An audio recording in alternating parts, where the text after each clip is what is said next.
Good morning. Welcome to the Kilo Chari Torah Daily Halacha Review for Wednesday, May 19th. Today is Isru Chag. It's the day after Yom Tov, day after Shavuos, day after any Yom Tov. We refrain from saying Tachanun. Actually, our custom at KST is to refrain from Tachanun through the 12th of Sivan. This is the time when compensatory sacrifices were brought in the temple. So we hold off and we begin saying Tachanun again next week on Yud Gimel on the 13th of the month of Sivan. Also today, we're not supposed to fast or make sad eulogies. So please, God, should be only happy and healthy things that we have to talk about. For our halacha review, we're going to go back and continue where we were, I don't know, some months ago, a year ago, a week ago. It's getting hard to tell, to keep track of the time. With halachically speaking, this nice book from Rabbi Lebovitz. There's a number of volumes of them, and we were making our way through them, and we were up to, I think, talking about the bracha of Shehecheyanu.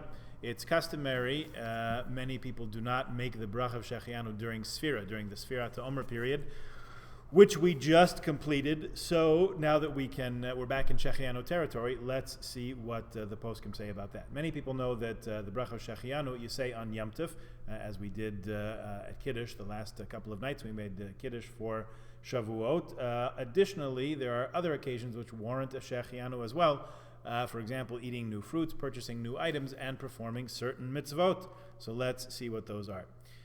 When a fruit is available only once a year, Shehecheyanu is recited because it brings joy to a person. Based on this, some people have the custom not to recite a bracha on new fruits because they have no real joy from it. We'll talk about that when we get to it later in this chapter. Nowadays, we live in sort of a global economy where you can get basically whatever you want, whenever you want.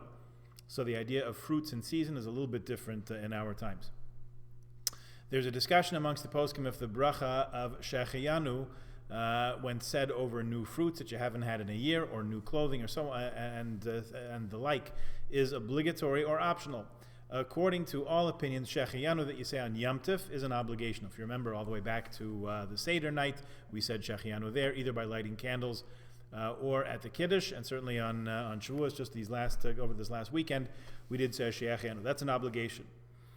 Many say that it's become the custom to treat the Shehecheyanu on new fruits as obligatory. Although many do say this bracha is optional and doesn't have to be recited, one should try to recite it if indeed it applies to your situation. The Mishnah Berurah and others say that the correct pronunciation of the word lizman is with a chirik under the lamed, so it should be lizman hazeh. However, the custom of many, as you're no doubt familiar with, is to recite the bracha with a patach, so it comes out as lazman hazeh. Lizman hazeh, according to Mishnah Berurah and others, or lazman hazeh, as it's written in our siddur. Either is correct. The bracha of Shehecheyanu recited on new fruits which were not available all year. And again, we're going to touch on the notion that nowadays many fruits are obtainable somehow or other all year. One does not say Shehecheyanu on a fruit which is not seasonal. Mishnah Berurah says you should try to eat new fruits to show your love for Hashem's produce. Others say if you're lenient with this bracha that it will not be good for a person, heaven forbid. The bracha is only recited when you're about to eat the new fruit, and no bracha is recited upon seeing a fruit on the tree or in the store. This is because only when you see the fruit, there's no real joy. The excitement is when you're going to eat it. Okay, so we'll pause here. There's a good bit more to say here. Please join us tomorrow. We'll continue this topic. Have a good day.